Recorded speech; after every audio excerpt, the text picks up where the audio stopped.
اللهم صل على محمد وعلى آل محمد كما صليت على إبراهيم وعلى آل إبراهيم إنك حميد مجيد.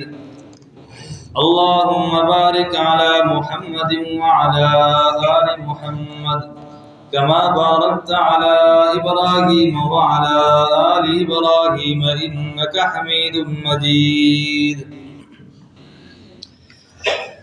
سورہ بقرہ آیت نمبر 122, 123 اور 124 کی تلاوت آپ حضرات کے سامنے کی گئی. یہاں تک اللہ تبارک و تعالی نے بنی اسرائیل پر اپنے انعامات اور احسانات ان کا ذکر کیا. پھر اس کے بعد بنی اسرائیل کی جو خباثتیں تھیں، ان کی شرارتیں تھیں، ان کو واضح کیا اور پھر ان کی سرکشی اور ضد اور عناد کو مثالوں کے ذریعے سمجھایا. آخر میں دوبارہ اللہ تبارک و تعالی ان انعامات کی طرف یاد دہانی کروا رہے ہیں اور عذاب سے ڈرا رہے ہیں. جب اس مضمون کی ابتدا ہوئی تھی تب بھی کہا تھا یا بنی اسرائیل اذکروا نعمتی التی انعمت علیکم وانی فضلتکم علی العالمین، کہ اے بنی اسرائیل میری ان نعمتوں کو یاد کرو، انعمت علیکم جو میں نے تم پر انعام کی، وانی فضلتکم علی العالمین اور بے شک میں نے تمہیں فضیلت دی جہان والوں پر. اور اس کے ساتھ ساتھ نعمت کا ذکر کرانے کے ساتھ ساتھ جس کو ترغیب کہا جاتا ہے، دوسری چیز جس کا ذکر کیا جس کو ترہیب کہا جاتا ہے، ڈراوا کہا جاتا ہے، وہ ساتھ ساتھ ڈرا بھی دیا کہ قیامت والا ایک دن آنے والا ہے، اس میں سفارش بھی نہیں چلے گی، اس میں مواخذہ بھی نہیں چلے گا، کوئی وہاں مددگار بھی نہیں ہوگا. دوبارہ ڈرا دیا. ابتدا بھی کی تھی اسی ترغیب کے ساتھ، ترہیب کے ساتھ. اب دوبارہ اختتام میں بھی جا کر یہی ترغیب اور ترہیب کا انداز اپنایا. یہ ہوتا اس طرح ہے کہ ایک بیان کرنے والا جب تقریر شروع کرتا ہے تو تقریر کے شروع میں یہ بات کہتا ہے کہ آج میری تقریر کا عنوان ہے تکبر کی مضرات، تکبر کے نقصانات. پھر جب بیان شروع ہو جاتا ہے تو اس کے اندر مختلف نقصانات کو بیان کرتا ہے کہ تکبر کی وجہ سے یہ نقصان ہوتا ہے، یہ نقصان ہوتا ہے. جب تقریر ختم ہونے کو ہوتی ہے دوبارہ اس کا خلاصہ بیان کرتا ہے کہ میں نے شروع میں آپ سے کہا تھا کہ آج تکبر کے نقصانات کا بیان ہوگا. آپ نے تکبر کے نقصانات سن لیے، آئندہ تکبر نہیں کرنا. تو اللہ نے یہی انداز اپنایا کہ جہاں درمیان کے اندر بنی اسرائیل پر انعامات یاد دلائے، ان کی خباثتوں کا ذکر کیا، ان کی شرارتوں کو بیان کیا، ان کی سرکشی کو مثالوں کے ذریعے سے واضح کیا، ان کے ضد اور عناد کو بیان کیا. آخر میں دوبارہ جا کے اس مضمون کو ختم کرتے ہوئے اللہ تبارک و تعالیٰ نے دوبارہ یاد دہانی کرائی کہ بنی اسرائیل میں نے جو تم پر نعمتیں کی ہیں ان نعمتوں کو بھولنا نہیں ہے. میں نے پہلے بھی بتایا تھا کہ یہ خطاب تو بنی اسرائیل کو ہے، لیکن قرآن کے یہ لفظ خاص ہیں. اس کا معنی کیا ہے؟ عام ہے. لفظ خاص ہے، معنی کیا ہے؟ عام ہے. اللہ ہمیں بھی کہہ رہے ہیں کہ لوگوں جو نعمتیں میں نے تم پر کی ہیں ان نعمتوں کو بھولنا نہیں ہے. اور یہاں ایک بات سمجھیں کہ بنی اسرائیل کو کہا گیا وَأَنِّي فَضَّلْتُكُمْ عَلَى الْعَالَمِينَ، کہ بے شک میں نے تمہیں فضیلت دی ہے جہان والوں پر. میں نے فضیلت دی ہے تمہیں.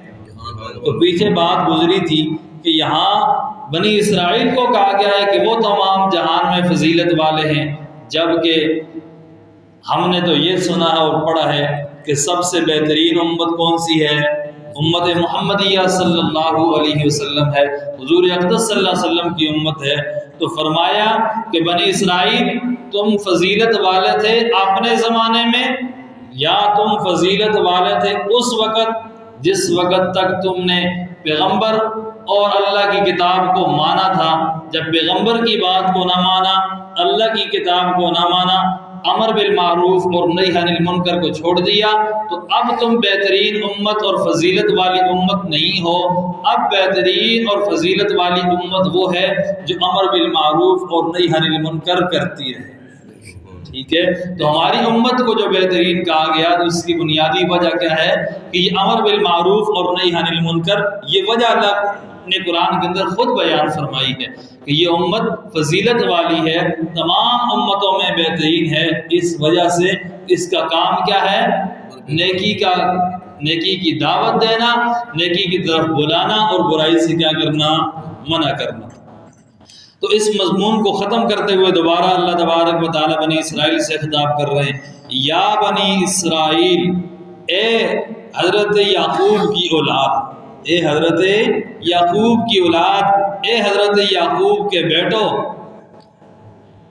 اذکروا، یاد کرو، نعمتی، میری ان نعمتوں کو، التی انعمت علیکم، جو میں نے تم پر انعام کی، وانی فضلتکم علی العالمین، اور بے شک میں نے تمہیں فضیلت دی جہان والوں پر. اور ساتھ ساتھ ڈرا دیا، واتقوا، ڈرو، یومن، اس دن سے، لا تجزی نفس عن نفس، کہ نہ کام آوے کوئی شخص کسی کی طرف سے ذرا بھی، ولا یقبل منها عدل، اور نہ قبول کیا جاوے گا اس کی طرف سے بدلہ یعنی معاوضہ، ولا تنفعها شفاعت، اور نہ کام آوے اس کو سفارش، ولا هم ینصرون، اور نہ ان کو مدد پہنچے.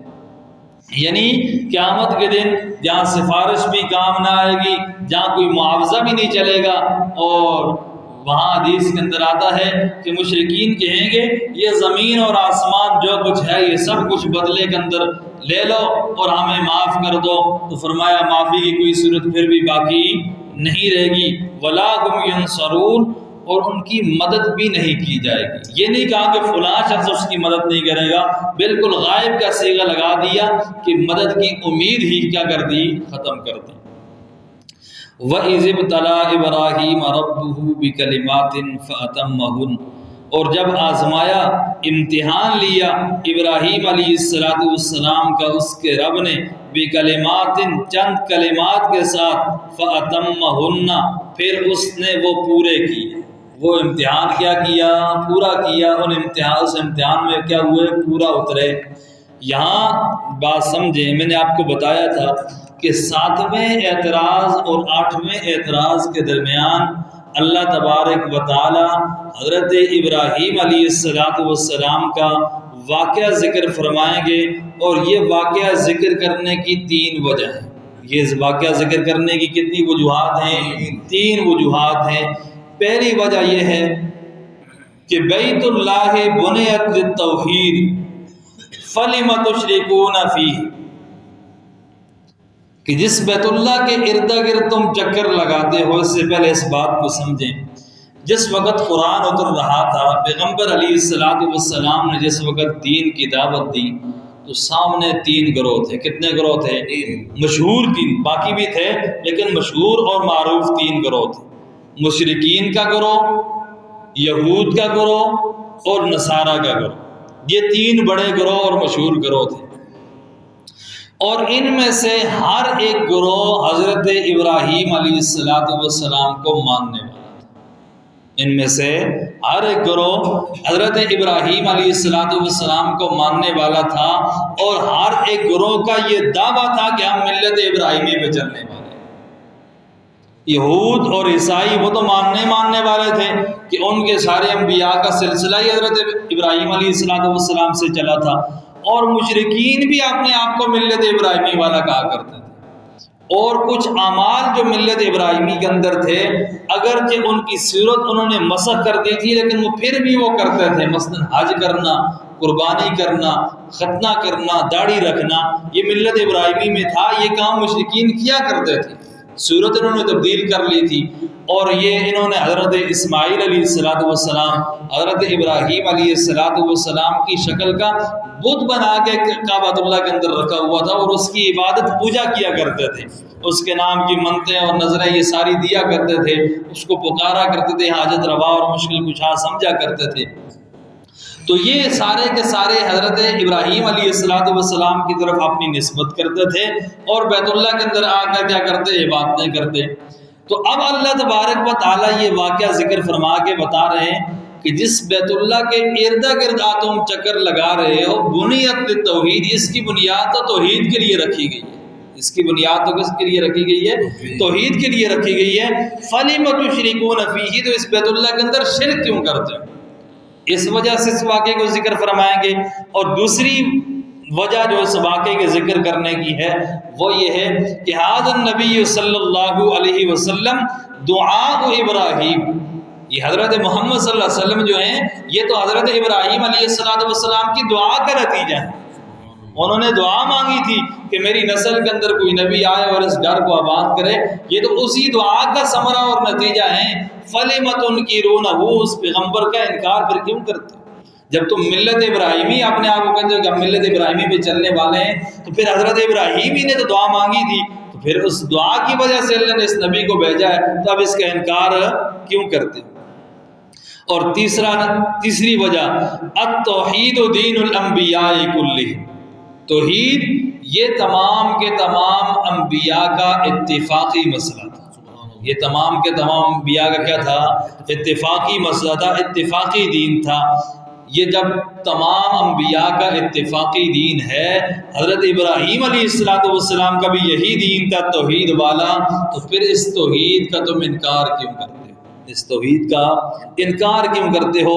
ان تین وجوہات کی وجہ سے اللہ تبارک و تعالی نے درمیان کے اندر یہ واقعہ ذکر فرمایا، اور فرمایا کہ جب ابراہیم علیہ السلام کا اللہ نے امتحان لیا، اللہ نے امتحان لیا۔ ایک امتحان ہوتا ہے بندے کی اندر کے حالات کو سامنے لانے کے لیے۔ مثال کے طور پہ طلباء نے پورے سال پڑھا، آخر میں ان کے امتحان ہوا، تاکہ استاذ کے سامنے طلباء کی کیفیت اور احوال آ جائیں کہ اس نے کتنا پڑھا اور کتنا سمجھا، اسے کیا یاد ہے اور کیا یاد نہیں ہے۔ اس کے حالات کو جاننے کے لیے امتحان لیا جاتا ہے، حالات کو جاننے کے لیے امتحان لیا جاتا ہے۔ اب لینے والے امتحان کون ہیں؟ یہاں پر اللہ ہیں، اور لے رہے ہیں اپنے نبی کا امتحان، خلیل اللہ کا امتحان۔ تو اللہ امتحان اپنے بندے اور نبی کے حالات جاننے کے لیے لے رہے ہیں؟ نہیں، اللہ کو حالات کا علم ہے، اللہ کو تو حالات کا علم ہے۔ یہاں پر جو اللہ تبارک و تعالی امتحان لے رہے ہیں، وَلَٰكِن لِّيَعْلَمَ الْعِبَادَ أَحْوَالَهُمْ، یہ جو دنیا والے لوگ ہیں، ابراہیم علیہ السلام خود ہیں اور ان کے جو دوسرے لوگ ہیں پاس میں موجود، ان پر بھی ظاہر ہو جائے کہ ابراہیم علیہ السلام کتنی فضیلت اور شان والے ہیں۔ اب مثال کے طور پہ بعض طلباء ایسے ہوتے ہیں کہ استاد کو پتہ ہوتا ہے کہ یہ انتہائی قابل ہے، بعض اوقات استاد ان کو بلاتے ہیں، ان سے کچھ چیز پوچھتے ہیں، کوئی مسئلہ پوچھتے ہیں، کسی مسئلے کی وضاحت پوچھتے ہیں، یا وہ نحو کے اندر ماہر ہے، نحو کے بارے میں اس سے سوال کی جاتے ہیں، صرف کے اندر ماہر ہے، تفسیر کے اندر، حدیث کے اندر، جس فن میں وہ ماہر ہو اس سے بعض اوقات وہ سوال کیا جاتا ہے۔ اب ہمارے ہاں ایسے ہوا کہ ہم جب آخری سال کے اندر تھے دور حدیث کے اندر، تو وہاں عبارت پڑھنے کا بڑا مسئلہ ہوتا تھا۔ ہمارے ہاں تو بڑے مدارس میں تو طلباء شوق سے آگے جاتے تھے، تو وہاں عبارت پڑھنے کا انداز بعض حضرات کا مختلف ہوتا تھا، کوئی عرب لہجے کے اندر پڑھتا، کوئی دارالعلوم دیوبند والوں کا انداز اپنا تھا، کوئی کسی اور کا۔ تو وہاں مولانا فضل محمد صاحب دامت برکاتہم العالیہ، اللہ ان کی زندگی تعداد، ان کو لمبی زندگی عطا فرمائے، ان کو صحت عطا فرمائے، ہمارے مسلم شریف کے استاد ہیں فضل محمد یوسف زئی صاحب۔ تو ان کا پیریڈ لگا ہوا تھا، ایک طالب علم آ گیا تو انہوں نے فوراً کہا کہ بھائی اب وہ فارغ ہو چکا تھا، مولوی بن چکا تھا، ان کا آگے آؤ عبارت پڑھو۔ اب اس نے آئی عبارت پڑھی، تو جب وہ چلا گیا دوسرا دن تیسرے دن استاد جی نے کہا کہ بھائی مجھے پتا تھا کہ یہ عبارت پڑھ سکتا ہے، اس لیے میں نے آگے بلایا تھا، اس کا انداز مجھے اچھا لگتا تھا، میں اس والا انداز تم پہ آشکار کرنا چاہتا تھا، اس والا انداز تم پہ ظاہر کرنا چاہتا تھا۔ اب استاد بعض طلباء کو پاس بلاتے ہیں، سمجھ جاتے ہیں کہ اس کے اندر یہ صلاحیت ہے، اب بھرا مجمع ہے، اور بڑے مجمع کے اندر ہاں جی فلاں اٹھ جا، اس مسئلے کے بارے میں بتا جی، کیا مسئلہ ہے یہ، نحو کا مسئلہ ہے تو وہ بتا، صرف کا مسئلہ ہے تو وہ بتا، فقہ کا مسئلہ ہے وہ بتا، اس آیت کا کیا معنی بنتا ہے، اس حدیث کا کیا مطلب بنتا ہے۔ وہ طالب علم کیا کرتے تھے، فوراً بیان کرتے تھے۔ اب استاد نے جب علیحدہ پوچھ لیا تھا، استاد کو پتہ چل گیا تھا کہ اس بندے کے اندر صلاحیت ہے، تو پورے مجمع میں پوچھنے کی کیا وجہ تھی، تاکہ جو مجمع کے اندر باقی لوگ بیٹھے ہوئے ہیں ان پر واضح ہو جائے کہ اس کے اندر علمی استعداد موجود ہے، اس کے اندر یہ صلاحیت موجود ہے۔ اب ابراہیم علیہ السلام تو اللہ کے سارے امتحانوں میں پورا اترنے والے تھے اور اس کا اللہ کو پتہ تھا، لیکن اللہ نے پھر بھی امتحان لیا تاکہ دنیا والوں کو پتہ چل جائے کہ ابراہیم اللہ کے امتحان میں کامیاب ہے اور 100/100 نمبر، اور کئی امتحانات ذکر کی ہیں، 30 تک امتحانات ذکر کی ہیں، البتہ ان میں 7 بڑے امتحانات جن کا اللہ تبارک و تعالیٰ نے مختلف مقامات پر ذکر کیا ہے۔ ان میں سب سے پہلا کہ بادشاہ سے مقابلہ، بادشاہ سے، جو فجر کی نماز ابھی ہم نے پڑھی، اس میں جو پہلی آیت میں نے تلاوت کی سورہ بقرہ کی 258 نمبر آیت، اس کے اندر اللہ تبارک و تعالیٰ اسی کا ذکر فرما رہے ہیں کہ جب بادشاہ سے کیا ہوا، مقابلہ ہوا، مناظرہ ہوا۔ اور دوسرا امتحان کہ باپ سے مقابلہ ہوا، کس سے، باپ سے۔